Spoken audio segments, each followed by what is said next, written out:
So let's start. Welcome to the financial accounting class. Thank you so much সবাইকে join করার জন্য। আহ, আমরা already টপিকটার কথা বলেছি যে আহ, এবং লেকচার শিটটাও আমি দিয়েছি আপনাদের গ্রুপে। সো আই বিলিভ আপনারা দেখতে পাচ্ছেন আমার স্ক্রিনটা এবং আমাকে ঠিকমতো শুনতে পাচ্ছেন। সো অ্যাজ আই মেনশনড আমাদের এই টপিকটা অলরেডি বলা ছিল, আমরা একটু কুইকলি শেষ করার ট্রাই করব এবং কিছু কোয়েশ্চেন আছে। হোপফুলি আজকে আমরা যদি কোয়েশ্চেন গুলো প্র্যাকটিস করার টাইম পেয়ে থাকি, ইনশাল্লাহ will try our level best question গুলো প্র্যাকটিস করার। আদারওয়াইজ আমরা নেক্সট ক্লাস হয়তো বা এটাকে স্প্লিট করে আজকে আমরা নলেজ সেশনটা নিয়ে কথা বলবো, লার্নিংটা নিয়ে কথা বলবো, প্র্যাকটিসটা আমরা নেক্সট ক্লাসে ইনশাল্লাহ করবো। সো আমরা before starting the accounting standard 38, is 38 যেটাকে আমরা বলি ইনট্যাঞ্জিবল অ্যাসেট, একটু আমরা প্রিভিয়াসলি যখন প্রপার্টি প্ল্যান্ট অ্যান্ড ইকুইপমেন্ট নিয়ে কথা বলেছিলাম, ওইখানে আপনাদেরকে একটু মনে করায় দেওয়ার ট্রাই করি যে আমরা অ্যাসেটের ক্লাসিফিকেশন গুলো নিয়ে কথা বলেছিলাম এবং এই অ্যাসেটের ক্লাসিফিকেশনে আমরা বলেছিলাম যে অ্যাসেট দুই রকমের হয় ইনিশিয়ালি। একটা হচ্ছে নন কারেন্ট অ্যাসেট আর একটা হচ্ছে কারেন্ট অ্যাসেট। এই নন কারেন্ট অ্যাসেট আমরা যদি বলি, অ্যাসেট আর টু টাইপস। একটা ছিল আমার নন কারেন্ট অ্যাসেট আর একটা ছিল আমার কারেন্ট অ্যাসেট। এই যে আমরা নন কারেন্ট অ্যাসেট বলছি, এই নন কারেন্ট অ্যাসেট আবার এটাকে আমরা দুইটা ক্যাটাগরিতে ক্যাটাগরাইজ করেছিলাম। একটা ছিল হচ্ছে আমার ট্যানজিবল নন কারেন্ট অ্যাসেট, যেটার অনেকগুলো অ্যাকাউন্টিং স্ট্যান্ডার্ড রেলেভেন্স আমরা বলেছি, বাট স্পেসিফিক আইএস 16টা নিয়ে আমরা কথা বলেছি, প্রপার্টি প্ল্যান্ট অ্যান্ড ইকুইপমেন্ট, যেটা আমরা অলরেডি কভার করেছি। Property plant and equipment, and there was another category that we called intangible assets. এই ইনট্যাঞ্জিবল অ্যাসেটের রেলেভেন্ট অ্যাকাউন্টিং স্ট্যান্ডার্ডটাই হচ্ছে আমার আইএস 38, যেটা নিয়ে আমরা আজকে কথা বলবো। সো এইটার ব্যাকগ্রাউন্ডটা যদি আমরা বলি, so it is coming from the asset classification, এবং আমরা আমাদের অ্যাসেটটাকে যখন স্টেটমেন্ট অফ ফাইন্যান্সিয়াল পজিশনে রেকর্ড করব, স্টেটমেন্ট অফ ফাইন্যান্সিয়াল পজিশনে রেকর্ড করার সময় আমাকে এই অ্যাসেটকে এইভাবে ক্লাসিফাই করতে হবে। আমাকে ট্যানজিবল নন কারেন্ট অ্যাসেট ফার্স্টে আমাকে রাখতে হবে, দেন ইনট্যানজিবল অ্যাসেটকে আমার রাখতে হবে। অ্যান্ড ট্যানজিবল অ্যাসেট রিলেটেড অনেকগুলো আমার অ্যাকাউন্টিং স্ট্যান্ডার্ড আছে, যার মধ্যে আমাদের সিলেবাসে যে আইএসটা আমরা কভার করার কথা, প্রপার্টি প্ল্যান্ট অ্যান্ড ইকুইপমেন্ট, যেটা অলরেডি আমরা করেছি। অ্যান্ড নাও আমাদের এখন যদি আমরা বলি, আমরা এখন কি নিয়ে কথা বলবো, দ্যাট ইজ ইনট্যানজিবল অ্যাসেট। তো একটা সিম্পল ডিফারেন্স আমার মনে হয় আপনাদের সাথে একটু ইনিশিয়ালি ডিসকাশন করা হয়েছিল, যে what is the difference between tangible and intangible asset.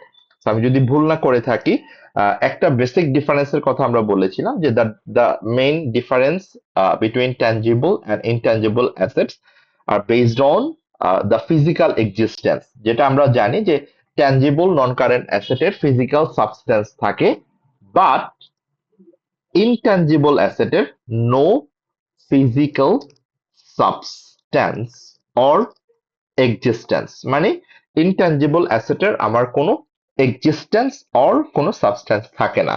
এটা একটা সব থেকে ইম্পর্টেন্ট ডেফিনেশন ছিল আমার ইনট্যানজিবল অ্যাসেটের ক্ষেত্রে। সেই ক্ষেত্রে আমি যদি এখন আপনাদেরকে একটু জিজ্ঞেস করি যে এই যে আমরা বললাম যে ইনট্যানজিবল অ্যাসেটের কোনো physical substance or physical existence থাকে না, এইটার উপর বেস করে আমাকে যদি কিছু এক্সাম্পল আপনারা বলেন, তাহলে কি কি এক্সাম্পল এটার চলে আসবে, যে ইনট্যাঞ্জিবল অ্যাসেটের এক্সাম্পল কি কি আছে, মানে যেটার ফিজিক্যাল সাবস্টেন্স থাকে না।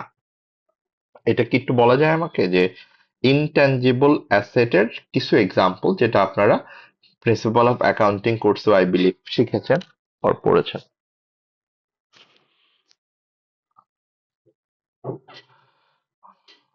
কেউ কিছু একটু যদি বলেন।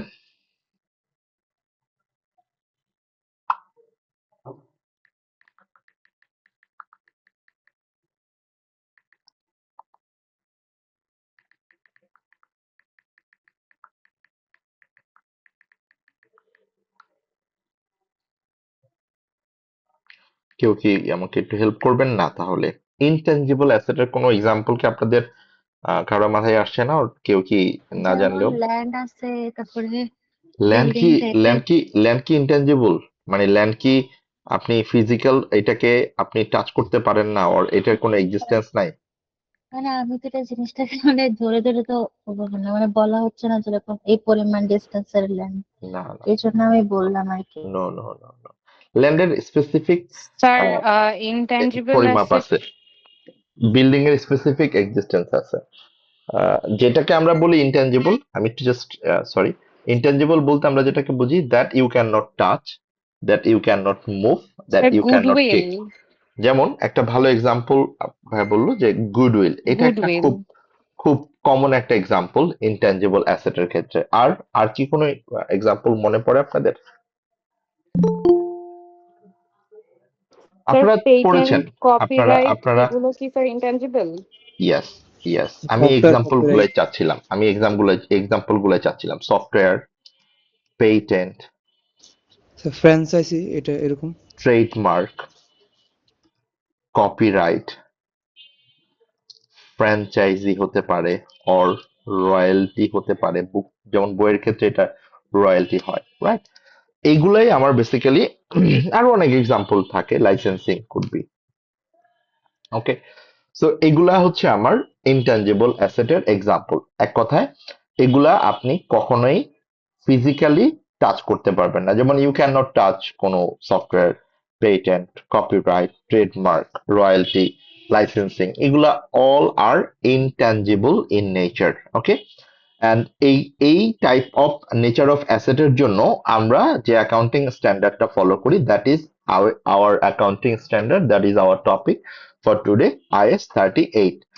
এবং এই জায়গাটাতে আমি একটা ছোট্ট কানেকশন আপনাদের সাথে রিলেট করার জন্য, মানে আপনাদেরকে আমি একটু হেল্প করার জন্য এখানে বলছি যে আমরা IS 38-এ ঠিক সেই জিনিসগুলোই আমরা কভার করব, হুবহু একদম সিমিলার যে জিনিসগুলো আমরা অ্যাকাউন্টিং ট্রিটমেন্ট সিমিলারলি IS 16 এর জন্য ফলো করেছি। যেমন IS 16 আমরা কি কি ছিল আমাদের অ্যাকাউন্টিং ট্রিটমেন্ট গুলো, ফার্স্টই ছিল আমার রেকগনিশন ক্রাইটেরিয়া। আমার এইটারও সেম, আপনি দেখবেন যে রেকগনিশন ক্রাইটেরিয়া ইনট্যাঞ্জিবল অ্যাসেটের ক্ষেত্রেও ঠিক একই, similar to IS 16 property plant and ইকুইপমেন্টের। দেন আমরা অ্যাকাউন্টিং ট্রিটমেন্ট হিসেবে দেখেছি মেজারমেন্ট। মেজারমেন্টের ক্ষেত্রে আমার যদি ভুল না হয়ে থাকে, IS 16-এ আমার দুই ধরনের মেজারমেন্ট ছিল, cost model versus revaluation model. এখানেও সেম, আপনার প্রপার্টি প্ল্যান্ট অ্যান্ড ইকুইপমেন্টের মতো ইনট্যাঞ্জিবল অ্যাসেটকেও আপনি কস্ট মডেলে রাখবেন ইনিশিয়ালি, পরবর্তীতে এটাকে আপনি কস্ট মডেল অর রিভ্যালুয়েশন মডেলে রাখতে পারবেন, একদম সিমিলার। দেন ডেপ্রিসিয়েশন, আপনি আপনার প্রপার্টি প্ল্যান্ট অ্যান্ড ইকুইপমেন্টের যেই অ্যামাউন্টটা ছিল, যে অ্যামাউন্টটা আপনি চার্জ করতেন ওভার দ্য ইয়ার, এটাকে আপনি যেমন ডেপ্রিসিয়েশন বলতেন, সেটা ছিল ফর ফর ট্যানজিবল অ্যাসেটের জন্য। বাট ঠিক এই ডেপ্রিসিয়েশনটাকেই ইনট্যানজিবলের জন্য এটাকে আমরা বলছি অ্যামোর্টাইজেশন। একই জিনিস, আমরা ঠিক ডেপ্রিসিয়েশন চার্জ করি আমাদের ট্যানজিবল নন কারেন্ট অ্যাসেটের জন্য, আর অ্যামোর্টাইজেশন আমরা করি হচ্ছে ফর ইনট্যানজিবল অ্যাসেটের জন্য। মানে আমি জাস্ট মানে কানেক্ট করার জন্য বলছি যে আপনি ঠিক এই জিনিসগুলো অলরেডি পড়েছেন, মানে এটা IS 16-এরই রিপিটেড একটা অ্যাকাউন্টিং স্ট্যান্ডার্ড। মোস্টলি IS 16-এর জিনিসগুলো এখানে আবার রিপিট হচ্ছে, জাস্ট দুই একটা জিনিস অ্যাডিশনালি আসবে, সেটা আমরা একটু জাস্ট আপনাকে হয়তো বা গো থ্রু করার জন্য বলবো। সো ফর ইনট্যাঞ্জিবল অ্যাসেটের জন্য আমরা অ্যামোর্টাইজেশন করি, এবং আমার মনে আছে যে ডেপ্রিসিয়েশনের অনেকগুলো মেথড থাকে, বাট ইউজুয়ালি আমরা ইউজ করি straight line method or reducing ছিল, রাইট? সো ঠিক ওইটাকে রিডিউসিং না বলে আমরা ঠিক সিমিলার প্যাটার্নেরই আমরা আমাদের ইনট্যাঞ্জিবল অ্যাসেটের ক্ষেত্রে এইখানে আমরা ইউজ করব রেভিনিউ, বেসড অন রেভিনিউ। আমরা এটা দেখব কিভাবে এই অ্যামortization-টা ক্যালকুলেট করতে হয়, আমার ফিউচার রেভিনিউর উপর বেস করে এটা আমার অ্যামortization-টা করতে হয়। সো এই যে আমরা অ্যাকাউন্টিং ট্রিটমেন্ট গুলো দেখলাম, IS 38 এর ক্ষেত্রেও আমরা একটু পরেই দেখব এই সিমিলার অ্যাকাউন্টিং ট্রিটমেন্ট গুলাই আমরা IAS 38 এ কভার করব, এক্সেপ্ট আমি যেটা আপনাদেরকে আগেও বলছি যে IAS 38 এ মানে ইনট্যাঞ্জিবল অ্যাসেট এটার ক্ষেত্রে আমাদের শুধু একটা অ্যাডিশনাল টপিক আমাকে শিখতে হবে আর জানতে হবে, that is internally generated intangible asset which we call research and development, যেটাকে আমি জাস্ট আপনাদেরকে টপিকের একটা ওভারভিউ দিচ্ছি যে আমরা কি কি মানে কভার করব, দেন অফকোর্স আমরা ওয়ান বাই ওয়ান এখানে যাব যে আসলে কি কি টপিক নিয়ে আমরা কথা বলবো, প্রত্যেকটা টপিকের ইন ডিটেলস আমরা যাব। সো আমি যদি আপনাদের ওভারঅল একটা ছোট্ট সামারি করে বলি, আপনাদের এই পুরো অ্যাকাউন্টিং স্ট্যান্ডার্ডের মধ্যে জাস্ট এই টপিকটা যেটা মানে আমাদের একটা কোম্পানিতে একটা অর্গানাইজেশনে যে পরিমাণ খরচ এই রিসার্চ অ্যান্ড ডেভেলপমেন্ট মানে R&D ডিপার্টমেন্টে হয়, অনেক অনেক ডিপার্টমেন্টে আসলে এই পরিমাণ খরচ হয় না। সো একটা সিগনিফিকেন্ট খরচ একটা কোম্পানির, বিশেষ করে যে কোম্পানিগুলো অনেক R&D basis farm or R&D basis company, যেমন আপনাদের যদি এক্সাম্পল গুলো আপনারা মাথায় রাখেন যে ফার্মাসিউটিক্যালস কোম্পানিগুলো অনেক বেশি রিসার্চ বেস, দেন হচ্ছে আপনার মোবাইল ফোন গুলো যেগুলো টেক বেস অনেক বেশি হচ্ছে রিসার্চ বেস, দেন আপনি যদি দেখেন যে সফটওয়্যার কোম্পানিগুলো অনেক বেশি রিসার্চ বেস, এখানে R&D ডিপার্টমেন্ট একটা হিউজ এক্সপেন্ডিচার হয়, যে এক্সপেন্ডিচার গুলোর ক্ষেত্রে আপনার অ্যাকাউন্টিং ট্রিটমেন্ট আপনি কি করবেন, মানে আপনি কোন এক্সপেন্সটুকুকে আপনি এক্সপেন্স চার্জ করবেন, কোন এক্সপেন্সটুকুকে আপনি অ্যাসেট হিসেবে ডেভেলপমেন্ট কস্ট হিসেবে ক্যাপিটালাইজ করবেন, ঠিক এই ক্যাপিটালাইজ করার যেই মানে টেকনিকটা অর যেই প্রসেসটা অর যেই ক্রাইটেরিয়াটা, এটাই আমরা দেখব রিসার্চ এন্ড ডেভেলপমেন্ট ক্ষেত্রে। সো এটাই আপনাদের জন্য আমি যদি বলি যে দ্য অ্যাডিশনাল থিং, যে আপনি অ্যাডিশনালি যদি একটা জিনিস এখানে IAS 16 এর থেকে নিউ ভাবে যদি আমি বলি ইনক্লুড করা হয়েছে or included IAS 38 A, that's the topic research and development. এর বাইরে যাই আমরা দেখি না কেন, যাই আছে এগুলা সবই হচ্ছে আমার একদম সিমিলার টু IAS 16 এর সাথে আপনি অলমোস্ট 80% অর 90% আপনি মিল পাবেন। সো আমরা এখন একটা একটা করে আসবো যে আসলে এই মানে আমরা ইনট্যাঞ্জিবল অ্যাসেটের অ্যাকাউন্টিং স্ট্যান্ডার্ডে কি কি টপিক আসলে আমরা কভার করব সেটা দেখলাম। এখন আমরা একটা একটা করে যাই, মানে একদম স্পেসিফিক ভাবে আমরা যাই। ফার্স্টে আমরা বলবো যে ডেফিনেশনটা কি, যে ডেফিনেশনটা আমরা বললাম সেই ডেফিনেশনটাকে IAS 38 এর আন্ডারে আমরা এটা কিভাবে ডিফাইন করি, এবং IAS 38 এর আন্ডারে এখানে কি ওয়ার্ড গুলো কি। একটু যদি দেখেন ফার্স্টে ডেফিনেশনটা খুব সুন্দর করে দেওয়া আছে যে an intangible asset is an identifiable non-monetary asset without physical substance। So আমি যদি এই ডেফিনেশনটা একটু আপনাদেরকে কানেক্ট করার জন্য বলি, মানে আমরা ঠিক যে কথাটা বলছিলাম এতক্ষণ যে উইদাউট ফিজিক্যাল সাবস্টেন্স যে ইনট্যাঞ্জিবল অ্যাসেটের যে ডেফিনেশনটা, ঠিক এই ডেফিনেশনটাই কিন্তু আমার এখানে চলে আসছে, যে আমার মেইনলি যদি ডেফিনেশন যে কথাটা আমরা বলছিলাম যে an intangible asset is আইডেন্টিফায়াবল, তার মানে এইটা একটা কিওয়ার্ড, আমাকে এটা ভালো করে শিখতে হবে, what is identifiable non monetary asset. তার মানে সেকেন্ড ইম্পর্টেন্ট পয়েন্ট হচ্ছে এখানে নন মনিটারি অ্যাসেট, যে আমার এখানে নন মনিটারি অ্যাসেট মানে কি, দ্যাট বাকিগুলো কিন্তু আমরা অলরেডি ডিসকাশন করেছি, এটা নতুন করে আপনাকে আর বলার কিছু নাই, যে উইদাউট ফিজিক্যাল সাবস্টেন্স মানে যেটার আসলে কোনো ফিজিক্যাল সাবস্টেন্স নাই, ফিজিক্যাল এক্সিস্টেন্স নাই। Now we need to understand what is identifiable, right? What is identifiable? And we need to understand what is non-monetary asset. So এটার একটা সিম্পল ডেফিনেশন আছে, আমরা জানি অনেকে এটা, যে আইডেন্টিফায়াবল মানে হচ্ছে যেটা আমি সেপারেটলি ডিটারমাইন করতে পারবো, এক কথায় মানে যেটাকে আমার সেপারেটলি আইডেন্টিফাই করা যাবে, ডিটারমাইন করা যাবে, that is we call identifiable, right? যেটা আমি আমার বিজনেস থেকে কন্ট্রাকচুয়ালি অর আমি আমার বিজনেস থেকে এটাকে আলাদা করতে পারবো, দ্যাট উই কল আইডেন্টিফায়াবল। এন্ড এই ক্ষেত্রে একটা মানে একটা খুব স্মার্ট অর একটা খুব আমি হোয়াট ক্যান আই সে, যে খুব টেকনিক্যাল একটা এক্সাম্পল আছে, যেমন গুডউইল। আমরা সবাই জানি যে গুডউইল একটা ইনট্যাঞ্জিবল অ্যাসেট, বাট এই গুডউইলটা একটু কেয়ারফুলি শুনবো এই জায়গাটাতে, এই গুডউইলটা দুই রকমের হয়, একটা হচ্ছে আমার ইন্টারনালি জেনারেটেড গুডউইল, আরেকটা হচ্ছে আমার purchase goodwill. So what is the difference between internally generated goodwill and purchase goodwill? Internally generated goodwill মানে হচ্ছে যে গুডউইলটা আপনি আপনার বিজনেস অপারেট করার মাধ্যমে, so আমি যদি টেকনিক্যালি আপনারা একই টাইমে জয়েন করলে আমার জন্য খুব ভালো হতো, মানে টাইম টু টাইম জয়েন করতে গেলে যেটা হয় ফ্লোটা আবার একটু আসলে ব্রেক করে যায়। সো যেটা আমরা বলছিলাম যে এখানে গুডউইল, এটার এক্সাম্পলটা আনার রিজন হচ্ছে it could be internally generated or purchased goodwill. So internally generated goodwill যেটা, সেটা হচ্ছে যে গুডউইলটাকে আপনি আপনার ফাইন্যান্সিয়াল স্টেটমেন্টে রেকগনাইজ করতে পারবেন না, মানে যে গুডউইলটাকে আপনি আলাদা করে আইডেন্টিফাই করতে পারবেন না যে আপনার আসলে গুডউইল কত টাকার ক্রিয়েট হয়েছিল।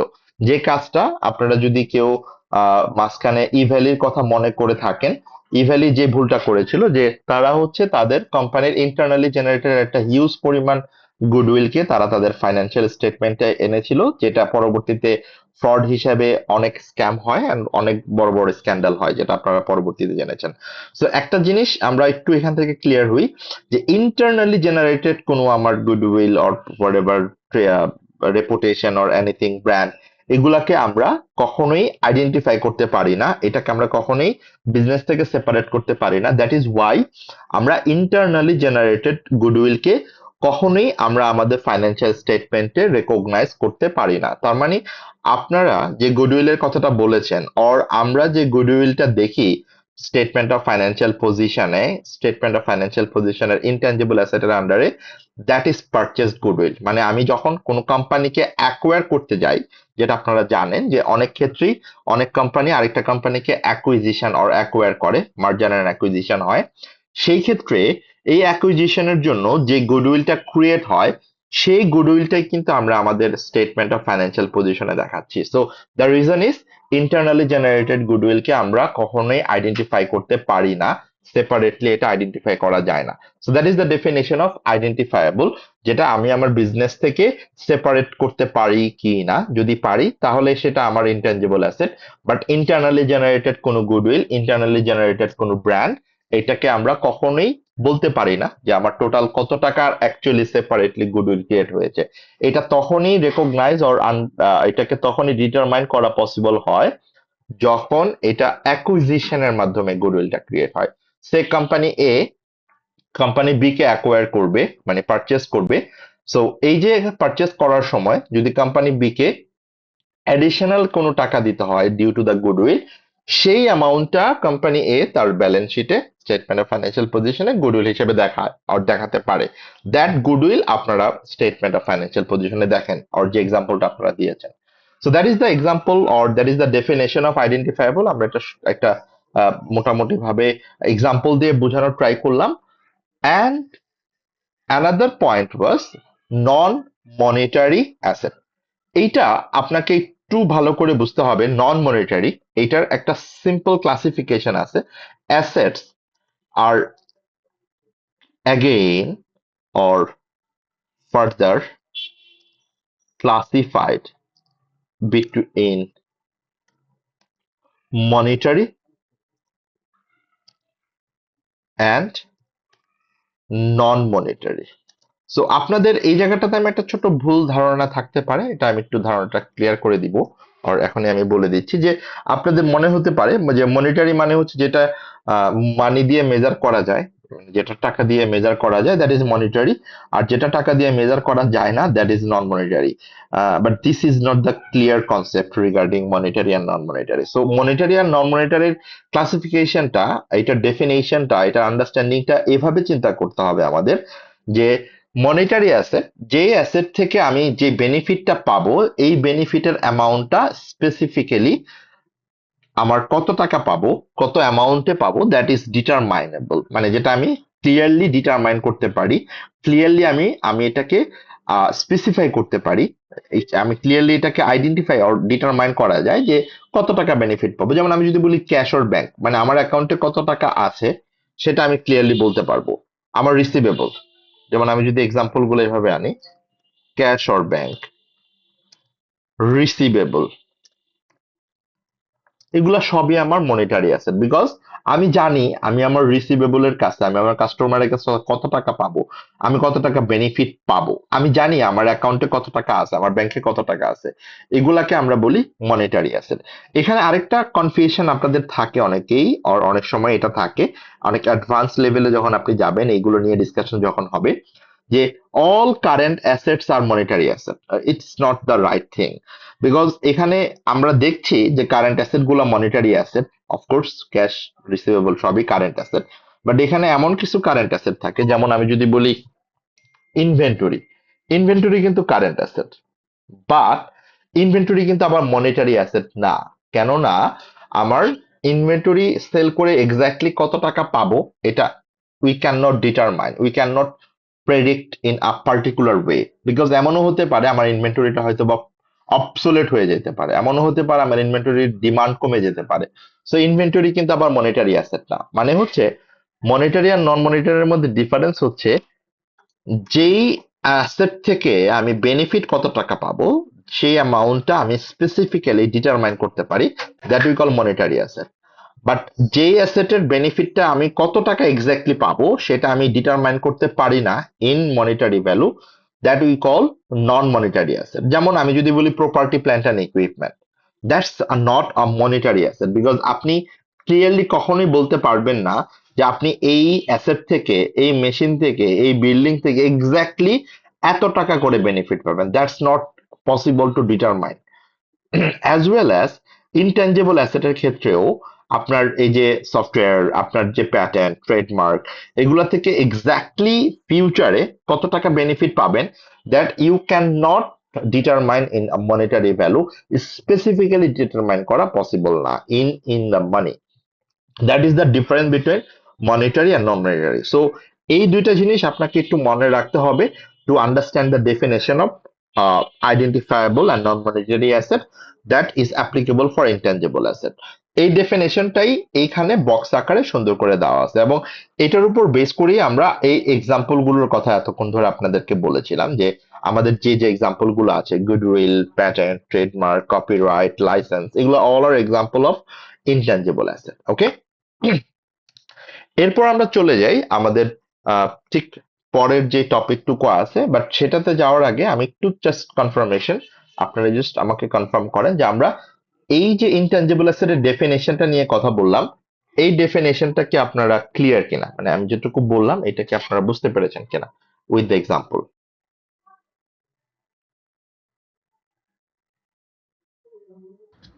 Yes, sir.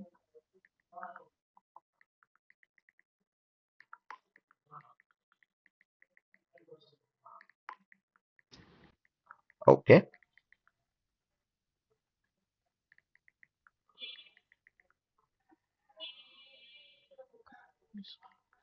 ওকে, সো নাও তাহলে আমরা আহ, ঠিক করে ফেলি যে আসলে আমাদের পরের টপিকগুলো নিয়ে আমরা কি কিভাবে আগাবো। এরপরে যদি আমি যাই, যে আমরা বলেছিলাম ডেফিনেশনটা একটু different from the property, but এরপরের জিনিসগুলো আপনি দেখেন যে একদম সিমিলার। আমি যদি আবারও বলি, একদম similar to property plant and equipment, মানে IS 16 আপনি ঠিক যেভাবে দেখেছেন, যেভাবে পড়েছেন, ঠিক সেম জিনিসটাই এখানে কভার করা।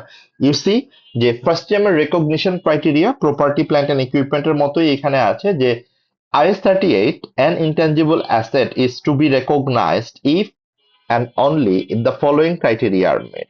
তাহলে রেকগনিশন ক্রাইটেরিয়ার ক্ষেত্রে আপনি খেয়াল করে দেখেন, এই দুইটা ক্রাইটেরিয়া আপনারা নিজেরাই পড়েন, আমি একটু আপনাদেরকে একটু বলবো, একটু পড়ে আপনি আমাকে বলেন যে এখানে কোন ক্রাইটেরিয়াটা যেটা IS 16 ছিল না, মানে দুইটা ক্রাইটেরিয়া আপনারা দেখবেন, দেখে আমাকে বলেন যে এই ক্রাইটেরিয়াটা কি আমার IS 16-এও সিমিলার ছিল কিনা। জাস্ট একটু গো থ্রু করে দেখেন।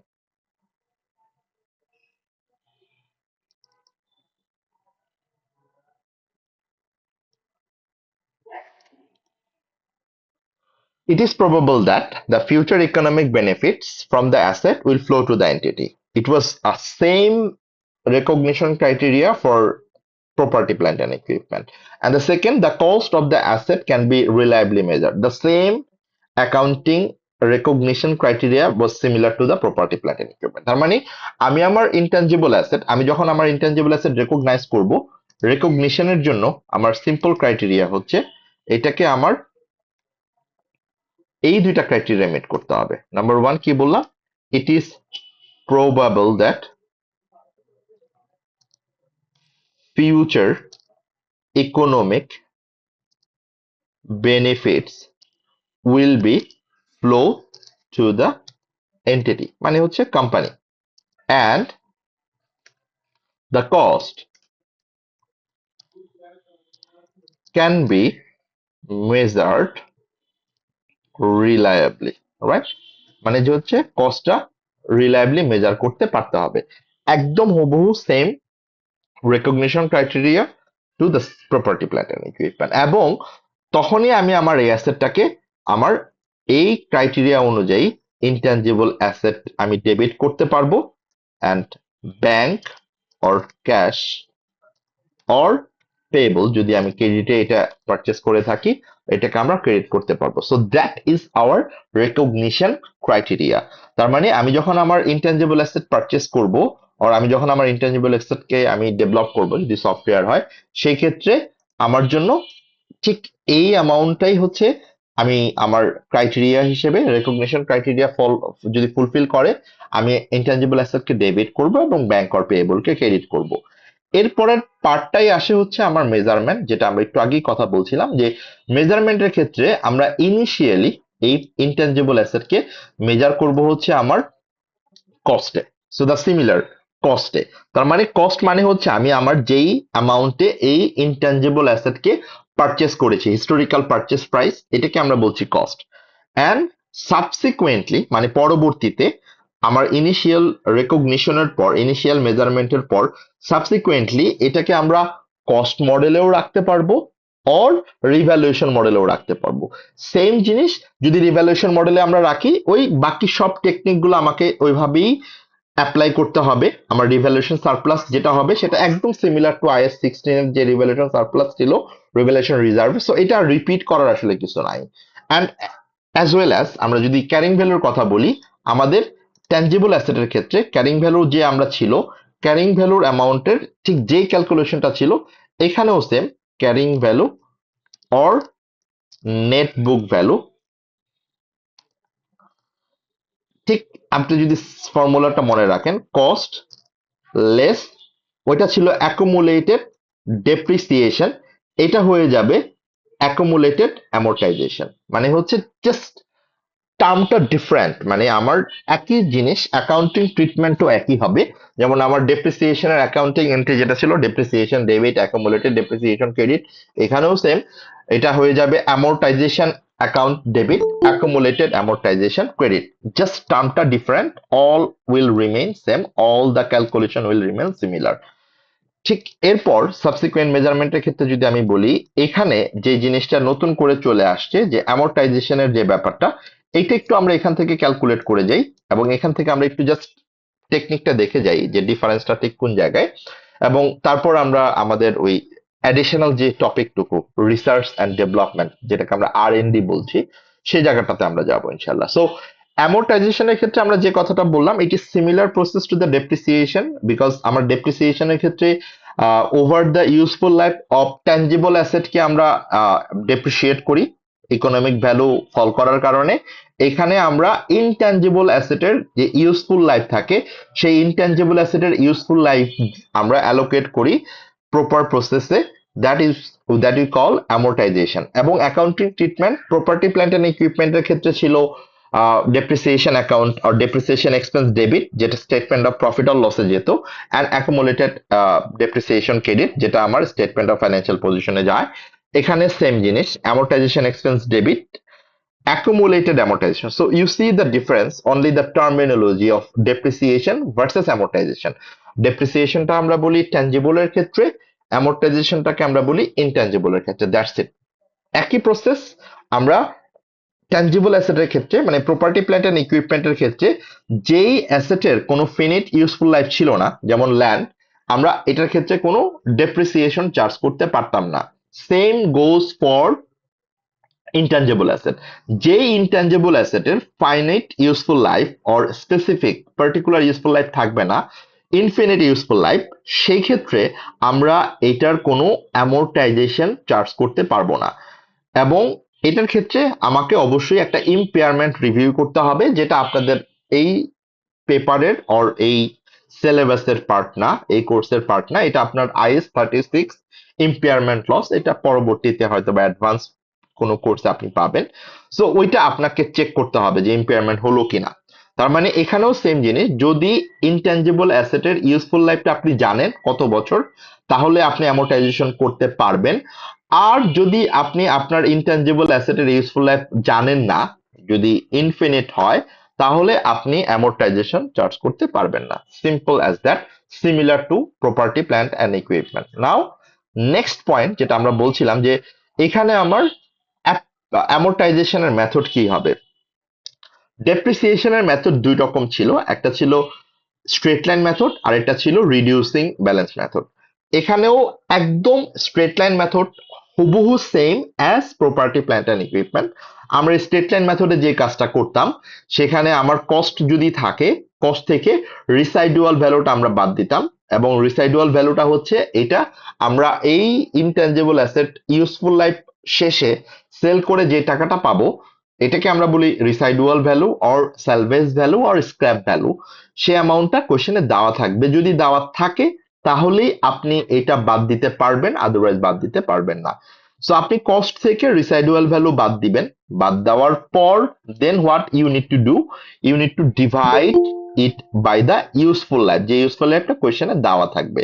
তার মানে আপনি ইউজফুল লাইফ দিয়ে ডিভাইড করবেন, অর যেটা আমরা স্ট্রেট লাইন মেথডের ক্ষেত্রে করতাম, আমরা এটাকে আমাদের পার্সেন্টেজ দেওয়া থাকতো, অ্যাপ্লিকেবল পার্সেন্টেজ দিয়ে আমরা জাস্ট মাল্টিপ্লাই করে দিতাম।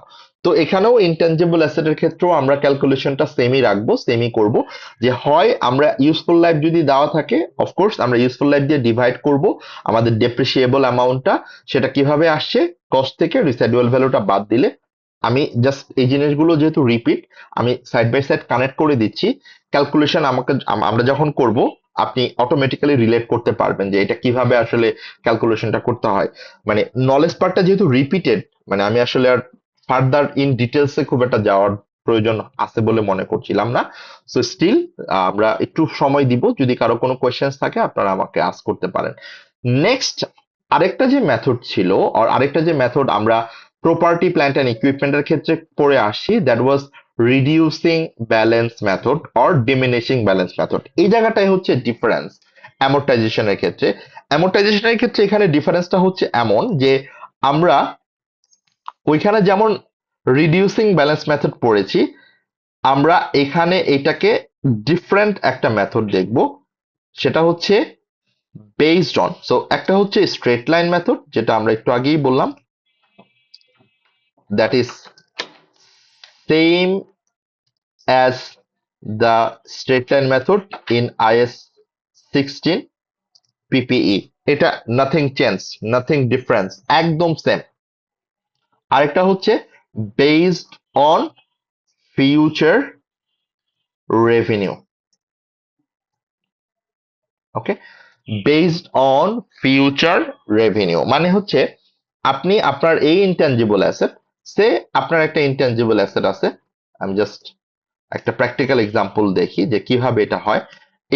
ইনট্যাঞ্জিবল অ্যাসেটস টোটাল সে $1,00,000, এটা হচ্ছে আপনার intangible asset, and useful life is 5 years। আমি ইউজফুল লাইফটাও জানি। From this intangible asset,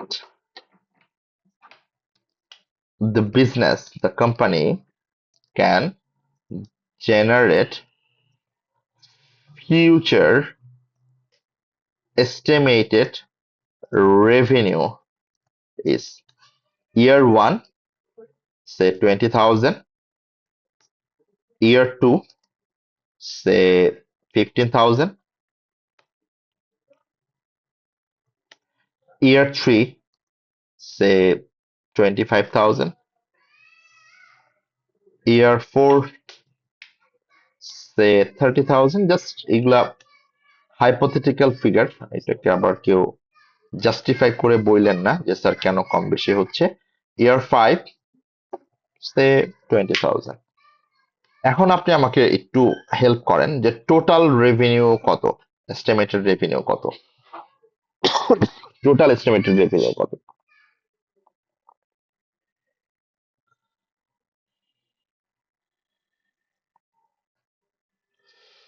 20, 15, 35, 35 and 25, it's 60, 60 plus 30, 90 and 20.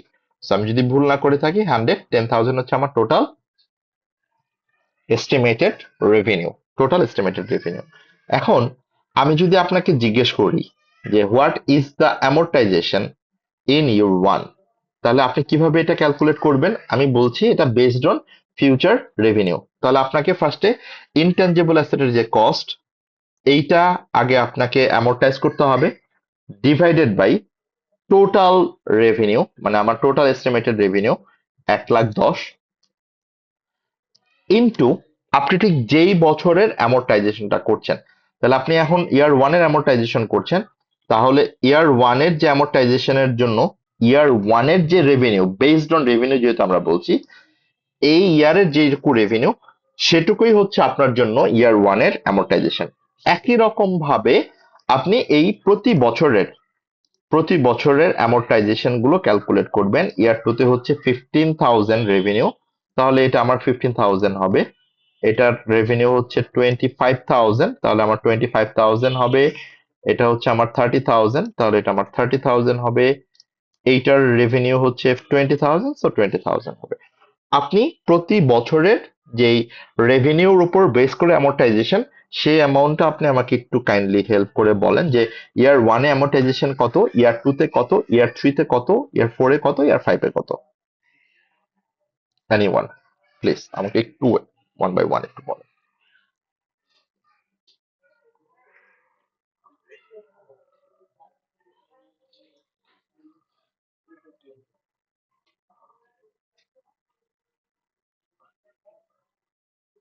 কেউ একটু বলেন কাইন্ডলি।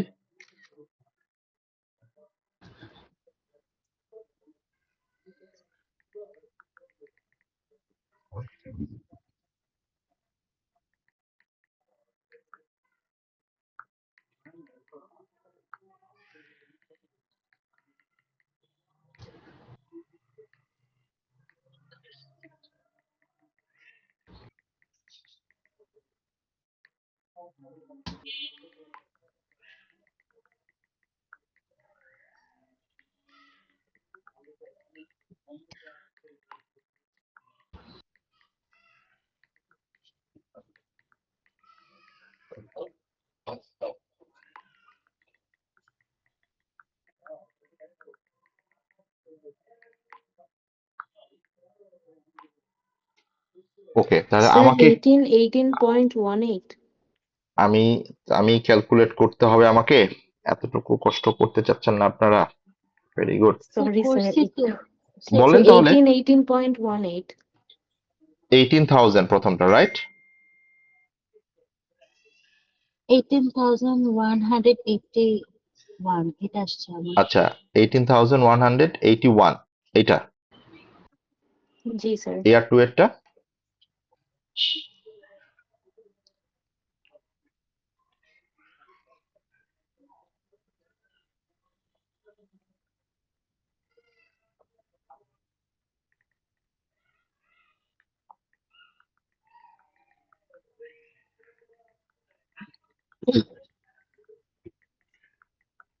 Sir, 13,600 13,636. ওকে, কত? 13,000, রাইট? 13,000 Yes, sir. 13,636. 636। এক একজন এক একটা বললেও হয় আমাকে। এরপরেরটা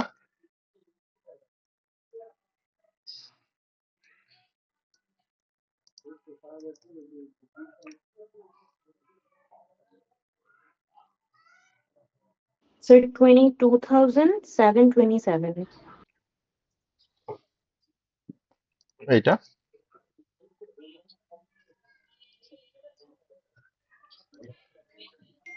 Sir, 27,272. Okay, very very good, very good. আমাকে লাস্ট একটা ছোট কাজ করবেন আপনারা। এটা অবশ্য মানে মানে এটা এটা টোটাল 100,000ই হবে, বাট স্টিল এই টোটাল গুলোর সামেশন একটু করে দেখেন যে 100,000 এ হচ্ছে কিনা। Of course it should be 100,000, but still মানে একটু আমাকে করে যদি দেখেন।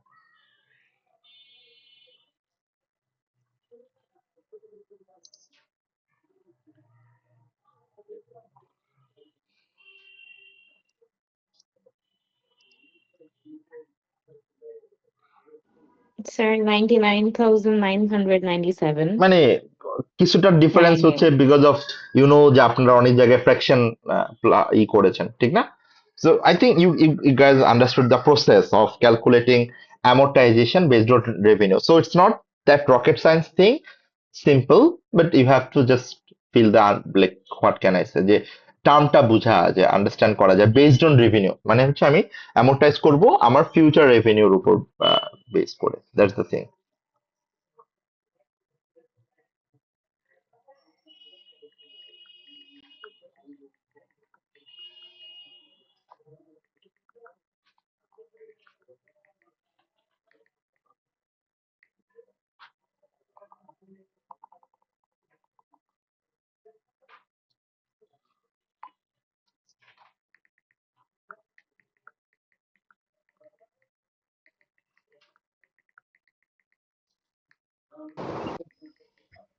Any question?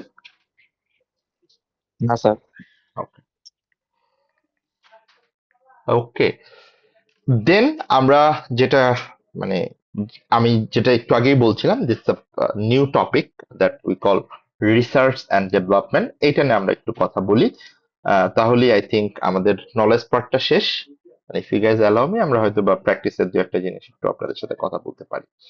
ওকে, সো এইটা শুরু করার আগে আপনাদের সাথে একটু ছোট্ট একটা জিনিস রিকল করার জন্য বলবো, আর আমি আপনাদেরকে একটু বলছি যে একটু আমার সাথে রিকল করেন যে একটু চিন্তা করেন ঠিক কোভিড এর সময়টা যখন আসলো, ডু ইউ থিঙ্ক যে সবাই কোভিড এর ভ্যাকসিনটা ফাইনালি তৈরি করতে পেরেছিল অর ইনভেন্ট করতে পেরেছিল? মানে প্রত্যেকটা ফার্মাসিউটিক্যালস কোম্পানি কি কোভিড এর ভ্যাকসিন ইনিশিয়ালি বানাইতে পারছে অর তারা মানে বানাইতে সক্ষম ছিল? What do you think? Can you remember ভ্যাকসিনটা নিয়ে কি পরিমাণ চ্যালেঞ্জ ছিল আমাদের ইনিশিয়ালি? স্যার প্রথমে তো মনে হয় একটা কোম্পানি বানাইছিল। একটা দুইটা company. And do you know যে এটা কেন তারা পারছে? মানে what was the reason behind this? মানে স্যার তাদের ওই তাদের টেকনোলজি তাদের রিসার্চের রাইট, ইয়ে ছিল। তাদের কোম্পানির কোন ডিপার্টমেন্টের জন্য এটা পসিবল হয়েছে? This department, research and development. এবং আপনি আরেকটা জিনিস একটু রিকল করার ট্রাই করেন, আরেকটা জিনিস আপনি একটু মনে করার ট্রাই করেন। Can you remember Nokia was a very giant company mobile কোম্পানির ক্ষেত্রে? মানে মোবাইলের যদি আমি কোম্পানি বলি, Nokia was the big giant company, ঠিক না? নোকিয়ার আশেপাশে কেউই ছিল না। আপনাদের কি ওই ওই সময়টার কথা কারো মনে আছে or শুনেছেন কেউ? মানে অর হ্যাঁ ইউ গাইজ অবশ্যই। হার্ড অ্যাবাউট ইট যে নোকিয়া নামের একটা ফোন ছিল? কেউ কি এটা ওইটা জানতেন? স্যার তখন কি ইয়া ছিল স্যার, ওই ব্ল্যাকবেরি ওইটা? ব্ল্যাকবেরিও ছিল, yes, that is another company name. Motorola, that was another company name. এই কোম্পানিগুলো এখন আর নাই, অত নাই ইন সেন্স আছে, বাট তাদের ফোনগুলো এত স্মার্ট ওয়েতে চলে না, মানে এত বেটার সেল হয় না। এবং এটার পিছনে মটোরোলা আগাচ্ছিল but Motorola again, it was a very fantastic phone. So আমি যে কথাটা বলতে চাচ্ছিলাম সেটা হচ্ছে এই যে নোকিয়া ঠিক যখন তারা ফ্লপটা করলো, তাদের ফ্লপ করার একটা বড় রিজন ছিল তাদের রিসার্চ এন্ড ডেভেলপমেন্ট ডিপার্টমেন্টে তখন এটা প্রেডিক্ট করতে পারে নাই, আর তখন তারা এটাকে অ্যাডাপ্ট করতে পারে নাই যে Android phone is the next generation phone. মানে ওই সময় তারা দেখবেন যে উইন্ডোজ সিস্টেমই ছিল, তাদের সবগুলা ফোন তারা উইন্ডোজই রাখতো, উইন্ডোজ সিস্টেমটা কি that was a backdated operating system. And then ঠিক ওই সময় এখন আপনি যে ব্যাটেলটা দেখেন অ্যান্ড্রয়েড ভার্সেস আইওএস, মানে আইফোনের মধ্যে যেটা, এই ব্যাটেলটার কোনো স্কোপই ছিল না নোকিয়ার কাছে। Nokia was way beyond that fantastic company. So অনেক আদার ফ্যাক্টর ছিল, but the most important factor was ওদের আর&ডি ডিপার্টমেন্ট তখন এটা বুঝতে পারে নাই যে next technology will be the and rate.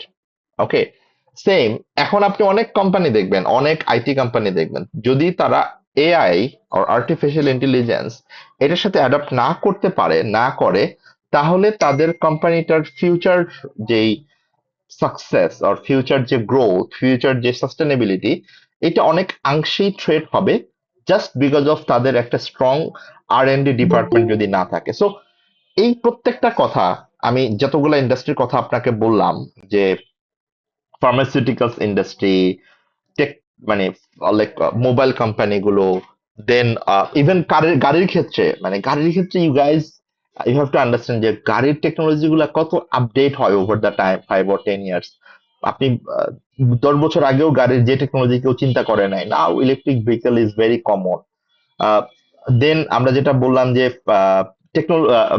Then software company, মানে আইটি কোম্পানিগুলোর ক্ষেত্রে R&D department is very very very significant role play করে কোম্পানির সাকসেসের ক্ষেত্রে। এবং এর মধ্যে সব থেকে রেলেভেন্ট যদি আমি বলি, একটা ফার্মাসিউটিক্যালস মানে মেডিসিন কোম্পানির ক্ষেত্রে, একটা মেডিসিন বানাতে, মানে একটা মেডিসিন তৈরি করতে যেটুকু খরচ হয়, তার থেকে অনেক বেশি খরচ, অনেক বেশি এক্সপেন্ডিচার হয় তাদের এই ডিপার্টমেন্টটাতে, R&D department, research and development expenditure. So আমাদের আসলে ওই কনটেক্সটটা চিন্তা করার দরকার নাই যে এখানে কি হচ্ছে না হচ্ছে, আর কিভাবে কি প্রোডাক্ট সাস্টেনেবল হবে কিনা। As an accountant, as a financial accountant, we need to understand এই যে খরচগুলো হচ্ছে, এই যে রিসার্চ করছে, এই যে ডেভেলপমেন্ট করছে, এই খরচগুলোর আমার অ্যাকাউন্টিং ট্রিটমেন্ট কি হবে, মানে আমি আমার ফাইন্যান্সিয়াল স্টেটমেন্টে এটাকে কি হিসেবে দেখাবো, আমি কি এটাকে এক্সপেন্স হিসেবে দেখাবো, নাকি এটাকে আমরা অ্যাসেট হিসাবে ক্যাপিটালাইজ করব, that is your concern. Okay, so that you have to understand. So এই ব্যাকগ্রাউন্ড গুলো দেওয়ার একটাই কারণ, so that you guys can understand যে একটা কোম্পানির আর&ডি ডিপার্টমেন্টে একটা হিউজ ইনভেস্টমেন্ট হয়। Now as an accountant we need to concern about এই খরচগুলোকে, আপনি এই এক্সপেন্ডিচার গুলোকে আপনি কি হিসাবে ট্রিট করবেন। এটাকে কি আপনি এক্সপেন্স হিসাবে প্রফিট অর লসে ট্রিট করবেন, অর এটাকে আপনি অ্যাসেট হিসাবে স্টেটমেন্ট অফ ফাইন্যান্সিয়াল পজিশনে রেকর্ড করবেন। কেননা এই জায়গাটায় আপনি কোনো ভুল করতে পারবেন না। That is very important principle of preparing financial statement. You can not treat as an expense that asset, like আপনি এক্সপেন্সকে অ্যাসেট হিসেবে ট্রিট করতে পারবেন না, অর অ্যাসেটকে এক্সপেন্স হিসেবে ট্রিট করতে পারবেন না। So you can not do the vice versa, মানে আপনাকে এক্সপেন্সকে এক্সপেন্সই বলতে হবে, আপনার অ্যাসেটকে অ্যাসেটই বলতে হবে। অ্যান্ড আপনি একটা খরচ, যে খরচটা আপনি করেছেন, সেটাকে যদি আপনি এক্সপেন্স না বলে অ্যাসেট বলেন, that is a error of principle that you cannot do. That's a manipulation, that's a fraud that you cannot do. So সেই ক্ষেত্রে আমাদের জন্য মেইন কাজ হচ্ছে যে আমাদের এখানে দুইটা এক্সপেন্ডিচার, দুইটা ফেজ, একটা হচ্ছে রিসার্চ আর একটা হচ্ছে ডেভেলপমেন্ট। ঠিক রিসার্চের কাজ তো যেখানে শেষ হয়, মানে ইনভেস্টিগেট করা, ডেটা কালেক্ট করা, রিসার্চ করা, এইটার পরের ফেজটাই হচ্ছে ডেভেলপমেন্ট। সো এই জায়গাটা আমি খুব সিম্পলি একটা কথা বলবো যেটা আপনাকে খুব হেল্প করবে মনে রাখতে, যে রিসার্চ ফেজের যে এক্সপেন্স গুলো হয়, that you have to charge as an expense. মানে রিসার্চ ফেজের যে খরচগুলো হচ্ছে, যে ইনভেস্টমেন্ট গুলো হচ্ছে, যে এক্সপেন্ডিচার গুলো হচ্ছে, সেটাকে আপনার অলওয়েজ, সব সময়, অলওয়েজ এটাকে আপনার এক্সপেন্স হিসেবে ট্রিট করতে হবে। তার মানে রিসার্চ ফেজের কোনো এক্সপেন্ডিচারকে আপনি কখনোই ক্যাপিটালাইজ করতে পারবেন না, কেননা এটার ফিউচার ইকোনমিক বেনিফিট আউটকামটা নোন না। You can not, like you cannot say or you cannot predict or you cannot identify যে probably economic benefit আসবে কিনা। that's the main definition of asset। তার মানে আমার খুব সিম্পল কথা, যেটা আমি আলাদা করে ফেললাম, যে রিসার্চ ফেজের যে খরচটা হবে সেটা অলওয়েজ আমার এক্সপেন্স হবে। তার মানে এটা ডাবল এন্ট্রি হবে, expense debit, bank or payable credit. তার মানে সিম্পল কথা, রিসার্চ ফেজের খরচগুলোকে আমরা সব সময় স্টেটমেন্ট অফ প্রফিট অর লসে এক্সপেন্স হিসেবে ট্রিট করব। সিম্পল। এটা নিয়ে যদি কারো কোনো কোয়েশ্চেন, কনফিউশন থাকে, ইউ গ্যাস ক্যান, মানে চ্যাট বক্সে আপনি দিতে পারেন। বাট আমি অ্যাগেন সিম্পল ভাবে বলে দিচ্ছি, রিসার্চ পেজের যেই খরচটা হবে, এই খরচটা আপনাকে এক্সপেন্স হিসাবে স্টেটমেন্ট অফ প্রফিট লসে ট্রিট করতে হবে, রেকর্ড করতে হবে, রেকগনাইজ করতে হবে। কেন? বিকজ এখান থেকে ফিউচার ইকোনমিক বেনিফিট আসবে কিনা সেটা আপনি শিওর না, সেটা আপনি মানে প্রবাবল না। So that is the reason. Now development. ডেভেলপমেন্টের ক্ষেত্রে এখানে একটা ছোট্ট কথা আপনাকে মনে রাখতে হবে, আমি একটু জাস্ট এখানে বলি, তারপরে হয়তো বা ডিটেলস ব্রেকডাউনটা নিচে আছে। যে ডেভেলপমেন্ট ফেজের যে খরচটা হবে, অনেকেরই মনে হতে পারে যে ডেভেলপমেন্ট ফেজের যে খরচটা হবে সেই খরচটা আপনি এইটা ক্যাপিটালাইজ বলতে আমরা বুঝি ডেভেলপমেন্ট ফেজের যে খরচটুকু হবে সেটাকে আপনি অ্যাসেট হিসেবে ট্রিট করে দিবেন, অ্যাসেট হিসেবে রেকগনাইজ করবেন। But the understanding or the answer is not perfectly right. এখানে আপনাকে একটা কোয়েশ্চেন করতে হবে। কোয়েশ্চেনটা হচ্ছে, আপনি ডেভেলপমেন্ট ফেজের যে খরচটুকু হবে, যে এক্সপেন্ডিচারটুকু হবে, সেইটা আপনার জন্য ক্লিয়ারলি আগে একটা ক্রাইটেরিয়া সেট করা আছে, সেই ক্রাইটেরিয়া অনুযায়ী এটার কোয়েশ্চেন আনসারটা করতে হবে।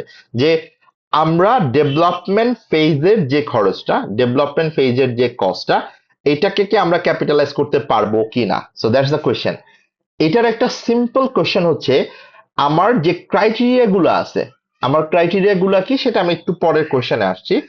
আমার যে ক্রাইটেরিয়া গুলো আছে এই ক্রাইটেরিয়া গুলা মিট করে কি না।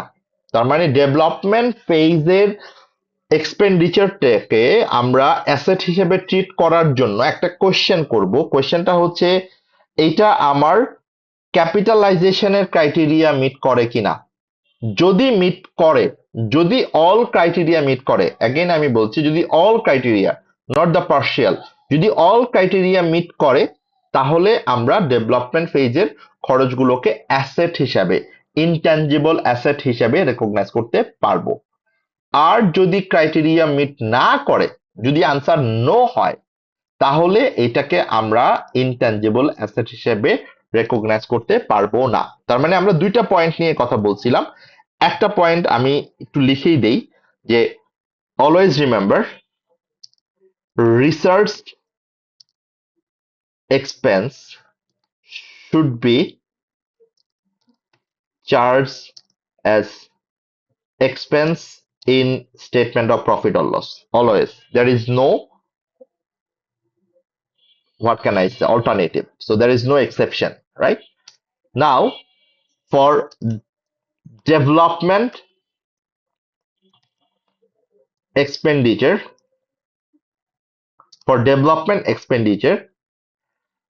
we can recognize, or we can recognize the expenditure as an intangible asset or capitalize, মানে একই কথা, জাস্ট আমি দুইটা টার্মে বললাম, capitalize or intangible asset if all the criterias, আমরা ক্রাইটেরিয়াসটা কিন্তু এখনো পড়ি নাই, আমি বলছি ক্রাইটেরিয়াস গুলা কি।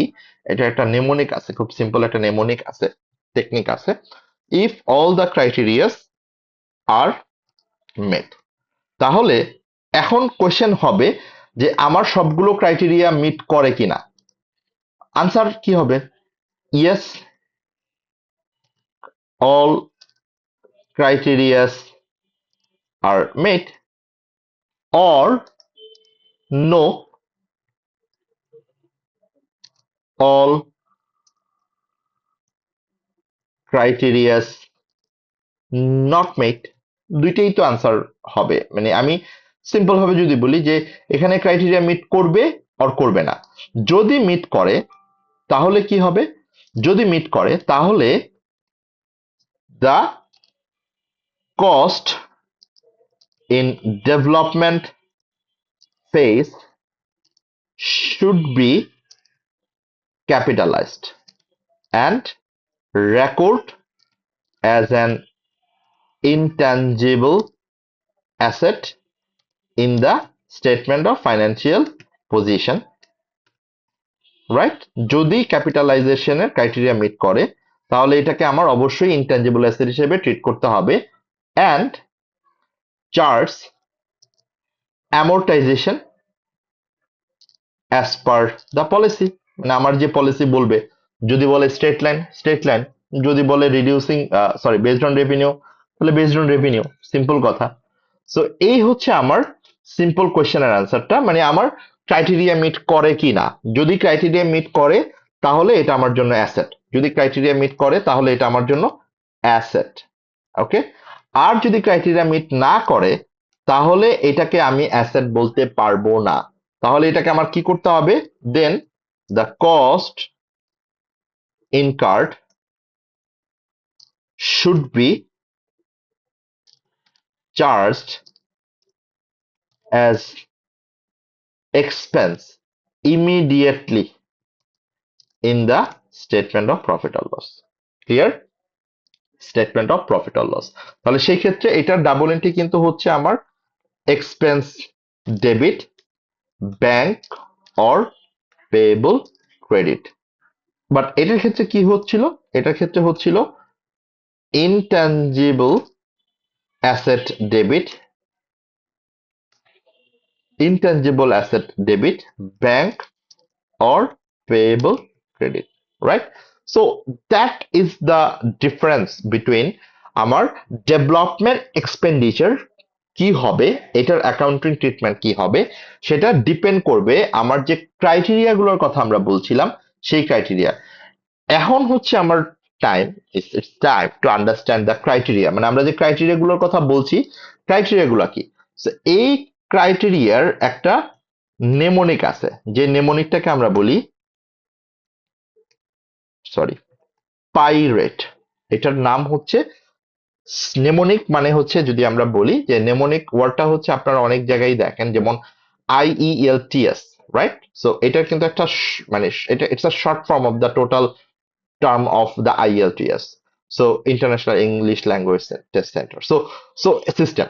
And if you see the ACCA, যেমন আমরা ঠিক যে কোয়ালিফিকেশনটা কমপ্লিট করেছি যে association of chartered certified accountants, ACCA, so it's call mnemonic, যে আমরা আমাদের ফুল ফর্মটার যে শর্ট টার্ম সেটাকে আমরা নেমোনিক হিসেবে বলি। সো অ্যাগেইন এখানেও নেমোনিকটা হচ্ছে pirate.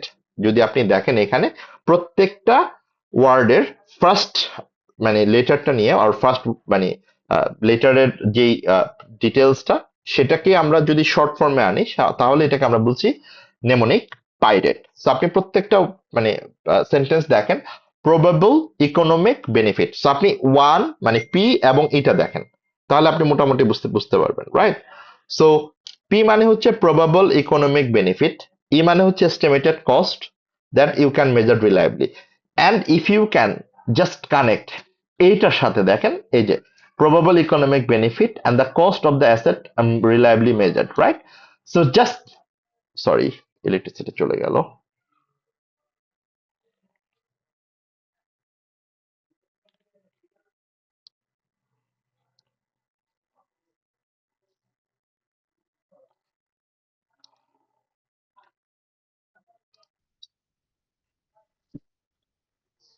Sorry hello.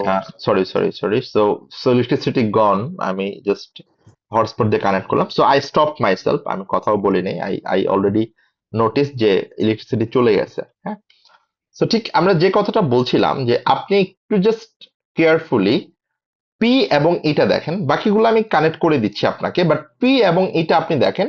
It is the main recognition criteria of intangible asset. Probable economic benefit will flow to the entity and the cost can be measured reliably. P এবং E এটি হচ্ছে আপনার main intangible অ্যাসেটের recognition criteria. আর পাইরেটের বাকি যে component গুলো, এই component গুলো আপনাকে প্রবাবল ইকোনমিক বেনিফিট হওয়ার জন্য এক্সটেন্সিভলি হেল্প করবে, দ্যাটস ইট, নাথিং কমপ্লিকেটেড। মানে আমি যদি দেখি যে নাম্বার পি, আমি প্রত্যেকটা একটু একবার করে পড়ে যাই, then I will explain. Probable economic benefit will flow to the entity. I stands for intention to complete, মানে আপনার ইউজার অর যারা ম্যানেজমেন্ট তাদের এটা কমপ্লিট করার অর সেল করার, মানে যে প্রজেক্টটা ডেভেলপ করছে, যে মেডিসিনটা ডেভেলপ করছে, এটা কমপ্লিট করার ইন্টেনশন আছে, সেল করার ইন্টেনশন আছে। নাম্বার আর third thing, resources are available, মানে technical resource, financial resource or human resource আপনার যে প্রজেক্টটা আছে এই প্রজেক্টটা অর এই মেডিসিনটা কমপ্লিট করার জন্য মানে এটা প্রোডাকশনে নেওয়ার জন্য আপনার সাফিসিয়েন্ট অ্যাভেলেবল রিসোর্স আছে। A ability to use or sell মানে আপনার এটার ডিমান্ড আছে মার্কেটে আর অ্যাবিলিটি আছে এটা সেল করার মতো। মানে সিমিলার লাইক আপনি যখন করোনার ভ্যাকসিন গুলো বানাচ্ছিলেন, so it was highly demandable thing. টি টেকনিক্যালি ফিজিবল মানে এটা টেকনোলজিক্যালি আপ টু ডেট কিনা, মানে এটা আলটিমেটলি সেল করতে পারবেন কিনা, ইউজ ফর সেল কিনা। So that was the thing যে probable economic benefit, intention to complete, resources are available, ability to use or sell, technologically feasible, and estimated cost can be measured reliably. এখানে একটা জিনিস খেয়াল করে দেখেন, এই প্রত্যেকটা আপনাকে সাপোর্ট দিবে প্রবাবল ইকোনমিক বেনিফিট। যেমন আমি যদি একটু ঘুরাই বলি যে ইন্টেনশন টু কমপ্লিট মানে ম্যানেজমেন্টের ইন্টেনশন যদি থাকে কমপ্লিট করার তাহলেই তো এটা কমপ্লিট করতে পারবেন, তাহলেই তো এখান থেকে ফিউচার ইকোনমিক বেনিফিট আপনি নিতে পারবেন। যদি কমপ্লিট করার ইন্টেনশন না থাকে of course you can not complete it, of course you can not sell it, তার মানে তখন আর প্রবাবল ইকোনমিক বেনিফিট সাপোর্ট পাবে না। রিসোর্সেস আর অ্যাভেলেবল, যেমন আপনার 4টা প্রজেক্ট আছে, এর মধ্যে আপনার 4টা প্রজেক্ট মানে কমপ্লিট করার জন্য সে $2 মিলিয়ন লাগবে, but you don't have $2 million, তার মানে you can not complete 4 projects, 4 development projects. তো সেই ক্ষেত্রে এটা আপনার যদি কমপ্লিট না হয় তাহলে এটা আপনার সেল করা যাবে না, প্রবাবল ইকোনমিক বেনিফিট হবে না। So that's are connected. Ability to use or sell মানে আপনার যদি ডিমান্ড না থাকে এটা মার্কেটে সেল করার, you can not sell it, right? And if you cannot sell it, you cannot obtain probable economic benefit from that asset. T technically or technologically feasible মানে এটা আপডেটেড কিনা, যদি আপডেটেড না থাকে of course that won't be available for immediate sale. So এই প্রত্যেকটা জিনিস আপনি খেয়াল করে দেখেন, it is connecting with the P, probable economic benefit.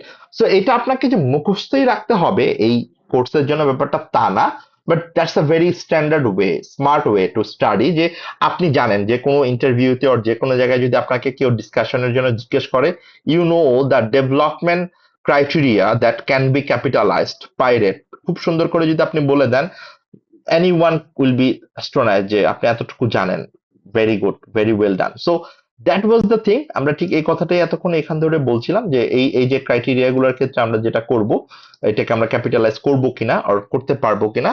So that was the technical requirement to capitalize your development phase cost. So that is the part of our knowledge যে আমরা intangible অ্যাসেটের ক্ষেত্রে যে কথাগুলো আমরা বলার কথা ছিল প্রত্যেকটা কথাই আমরা কভার করেছি, if I am not wrong. আমরা একটা একটা করে দেখি যে আমরা আসলে যে কথাগুলো বলার কথা সেগুলো কভার করেছি কিনা। আমরা ডেফিনিশন নিয়ে কথা বলেছি, আমরা রেকগনিশন ক্রাইটেরিয়া নিয়ে কথা বলেছি, আমরা মেজারমেন্ট ইনিশিয়াল সাবসিকুয়েন্ট নিয়ে কথা বলেছি, আমরা অ্যামোর্টাইজেশন নিয়ে কথা বলেছি, অ্যামোর্টাইজেশনের মেথড নিয়ে কথা বলেছি, অ্যান্ড আমরা আমাদের রিসার্চ অ্যান্ড ডেভেলপমেন্ট ফেজের কি অ্যাকাউন্টিং ট্রিটমেন্ট হবে সেটা নিয়ে কথা বলেছি। So that was the part of hour intangible asset.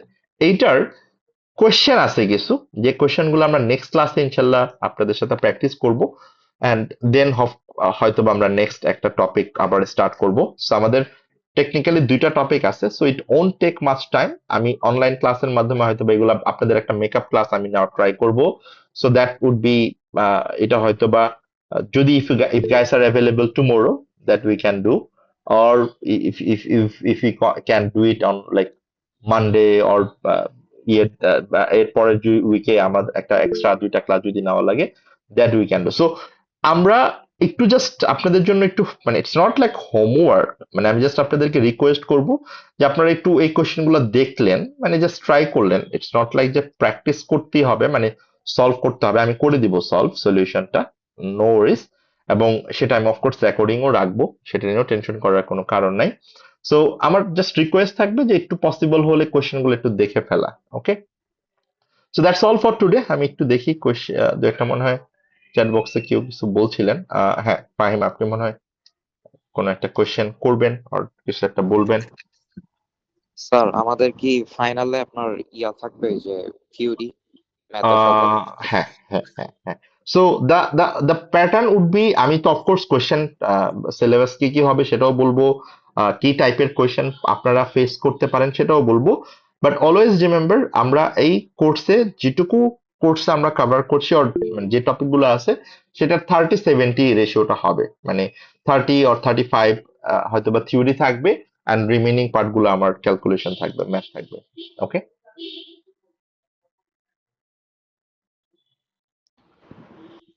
G chair.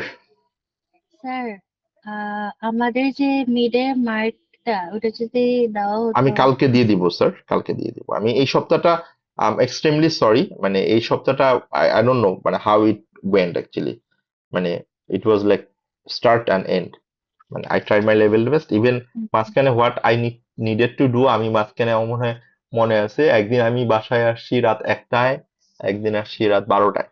That was very hectic, so I am sorry for that. আমি কালকে এটা আপলোড করে দেবো ইটস ওকে সিস্টেমে। স্যার। Anything else Rana? আমরা অ্যাটেন্ডেন্সটা নিয়ে নিই। স্যার স্যার এখন বলবো নাকি অ্যাটেন্ডেন্স নেওয়ার পর? না না, আপনি বলেন বলেন, আমি অ্যাটেন্ডেন্সটা জাস্ট। স্যার আমাদের হচ্ছে প্রেজেন্টেশন তো স্যাটারডেতে নেওয়ার কথা ছিল, জি, কিন্তু স্যাটারডেতে তো স্যার আমাদের অনলাইন ক্লাস। এটা কি ডিক্লেয়ার দিয়ে দিয়েছে? জি স্যার। এটা আমার সাথে কেন হচ্ছে বারবার, মানে হোয়াই মি? মেল স্যার আসছিল। আমরাও বুঝতেছি না, আপনার ক্লাসের বেলায় এই পুরো সেমিস্টারটাতেই মানে এটা আমি এই বন্ধ আমি সেই আমি তো বন্ধ। আমি তো বললামই যে এটা নিশ্চিত কেউ আপনারা শুকনা বান দিচ্ছেন। এটা একটা মিলাদ পড়াইতে হবে আপনাদেরকে নিয়ে। না স্যার, এটা আসলে স্যাটারডে আর থার্সডে তো এই হুম। জন্য। আর যদি আচ্ছা, আহ, মাঝখানের কোনো দিন হইতো আচ্ছা, তাইলে আর হোয়াট হইতো। What can we do, what can we do? আমি একটা কাজ করব, সেটা হচ্ছে আমাদের আসলে 2টা ডে নিতে হবে। প্রেজেন্টেশনটা আসলে মানে অনলাইনে নেওয়া কোনোভাবেই ইফেক্টিভ না, মানে it's not a way to do the present, যদিও পসিবল, এমন না যে পসিবল না। স্যার অফলাইনে দেওয়াটাই স্যার বেটার আমাদের বেটার। এক্সপিরিয়েন্সের জন্য না আর না না, ওভারঅল। অফকোর্স মানে that I also would like to do. Okay, so আমাকে যেটা করতে হবে, আমি হোয়াট আই ওয়াজ প্ল্যানিং যে স্যাটারডেতে আমি প্রেজেন্টেশনটা নিব, এন্ড নেক্সট উইকে আমরা এমনিতেও একটা এক্সট্রা ফিজিক্যালি আপনাদেরকে আমি ক্লাসের জন্য বলতাম, নট ক্লাস, কুইজটা আমরা নিতাম, বিকজ যে কুইজটা মিস হয়ে গেছে। So that was my plan. আচ্ছা, আমি একটু ডিপার্টমেন্টে কথা বলি, যদি স্যাটারডে অনলাইন ক্লাস হয় তাহলে we will continue with the class topic. Next উইকে আমরা হয়তো বা 2টা দিন একটু দেখি কোনোভাবে কি করা যায়। আমরা প্রেজেন্টেশন এবং কুইজ, অফকোর্স কুইজ তো পসিবল না ইয়েতে নেওয়া অনলাইনে, সো আমরা প্রেজেন্টেশনটা ফিজিক্যালি নিব, but that has to be a morning slot. আমি একটু আবারও বলে রাখি, ওই সময়টাতে আপনারা আর কোনো এক্সকিউজ দিয়ে না, because I have to manage the timing, like 8:30টার যে স্লটটা সেই স্লটে আমাকে রাখতে হবে। সো আপনাদের ক্লাস যেদিন থাকবে না, so it's a very, what can I say, মানে অনেক অনেক কমপ্লিকেটেড একটা অ্যারেঞ্জমেন্ট করতে হবে সামহাও, মানে কিছু করেন না, বিকজ আপনাদের এভরি অল্টারনেটিভ ডেতেই মেবি ক্লাস থাকবে। সো এমন একটা ডে নিতে হবে যেদিন হয়তো বা আপনাদের ক্লাস 10টায়, অথবা আমি আল কোঅর্ডিনেট উইথ সিআর। আমি একটু, আপনি সিআর আমাকে একটু জাস্ট রুটিনটা একটু ফাইনালি দিয়েন যে আপনাদের, অর আপনি আমাকে একটা টেন্টেটিভ স্লটটা দিয়েন যে যে স্লটে 8:30টার স্লটটা, মানে যেই দিন আপনাদের ক্লাসটা 10টার পর শুরু হচ্ছে 8:30টার স্লটটা ফাঁকি মানে এমটি আছে। ওকে, যেটা আমাকে দিয়ে, so will plan then accordingly. Okay, আমরা অ্যাটেন্ডেন্সটা স্যার নিচ্ছি। আরেকটা আমরা কথা হ্যাঁ, ছিল, একটু out of the course topic. Please please. Sir আমাদের তো হচ্ছে ওই যে ওই দিন এসএসসি এর জন্য হচ্ছে 2A আর 1A কে নিয়ে হচ্ছে হেড হ্যাঁ, স্যার ডিন স্যার একটা মিটিং করেছিল ওখানে। আপনি তো ছিলেন না, তো হেড না, স্যার হচ্ছে বলেছিলেন যে আপনি সহ অনলাইনে যদি আধা ঘন্টা 1 ঘন্টার জন্য বসা যায়। স্যার হ্যাঁ। এটা কি বলেছে যে কখন করা হবে? আমার সাথে কথা হয় নাই, but I propose online session. এটা আমার মনে হয় আহ, মানে আপনাদের এক্সামেরও তো একটা প্রেশার চলে আসতেছে। মানে আমি একটু কথা বলবো না, দেখি যে এটা কবে করার জন্য বলে, মানে অনলাইন সেশন, বাট স্টিল আপনাদের উপর অনেক প্রেশার হয়ে যাবে, মানে ব্যাক টু ব্যাক, মানে আপনাদের জন্য হবে আমাদের জন্য হবে। সো আমি একটু কথা বলে দেখি টেন্টেটিভ টাইমটা কবে বলে। Even I am also getting মানে extreme pressure from SSCA Bangladesh office as well, যে এটা একটু কুইকলি ব্যাচটা অর প্রোগ্রামটা লঞ্চ করার ক্ষেত্রে। So we work really hard, so হয়তো বা লাস্টের এই মানে এই সেমিস্টারটা এত কুইক যাচ্ছে, মানে কোনোভাবে আমরা এক্সট্রা টাইম ম্যানেজ করতে পারছি না। ইলেকশন, দেন রোজার ভ্যাকেশন, ঈদ, আবার অনলাইন ক্লাস, আবার এটা সেটা, মানে খুব প্রবলেমেটিক হয়ে গেছে। So let's see, I will talk to department স্যারের সাথে কথা বলে উইল লেট ইউ নো কবে হয়। Thank you sir. ওকে আমাদের আসলে যারা হুম কয়েকজন করবে ওদের অনেক কোয়েশ্চেন্স আছে। ওকে তো ওকে হেড স্যারকে বা ডিন না না স্যারকে of ওভাবে course কোয়েশ্চেন I can করতে পারতেছিলাম না, I can আপনার থেকে জানতে পারতাম আর কি। I can understand so we will arrange a session এটা আসলে করারই কথা ছিল সো আমরা কম্বাইনলি করব এসএসসি বাংলাদেশ অফিসের রিপ্রেজেন্টেটিভও থাকবে আমিও থাকবো so if you guys have the question যারা পোটেনশিয়াল আছেন তাদের সাথে একটা ক্লোজ একটা গ্রুপ করে আমরা হয়তো ডিসকাশনটা শুরু করতে পারি ইনশাআল্লাহ okay so thank you so much Fahad আসছেন এরপর roll number 1 Present, sir. 2 3 Present, sir. 4 Present, sir. 5 Present, sir. 6 7 8 Present, sir. 9 Present, sir. 11 13 14 তো আসছেন 13 নাই 14 Sir, এই- 14 আছে, sir. Present, sir. হ্যাঁ আপনি তো বাইরে ছিলেন I can remember 15 Present, sir. 16 Present, sir. 17 oh 17 sorry আকরাম 20 ভাই ইশতিয়াক ফাঁকিবাজ নাকি ওরে তো আমি মানে পাইলে মারবো ধরে জি স্যার, ফাঁকিবাজ স্যার, ক্লাস করতে চায় না। তো ছেলেটাকে নিয়ে খুব বিপদ 21 স্যার আরেকজন আছে স্যার, Present, উদয়। sir. আরেকজনকে 23 ওই যে স্যার, ফাইভ ও ফাইভ হ্যাঁ গাড়িওয়ালা গাড়ি চলছে 30 আছে, আমি একটু হসপিটালে আছি, শুনতে পাইনি আর কি। ওকে জুবাইর ওকে 21 জি স্যার। বলছেন Present, sir. 23 নাই হেলাল ছিলেন না জুলিয়েট আছেন 25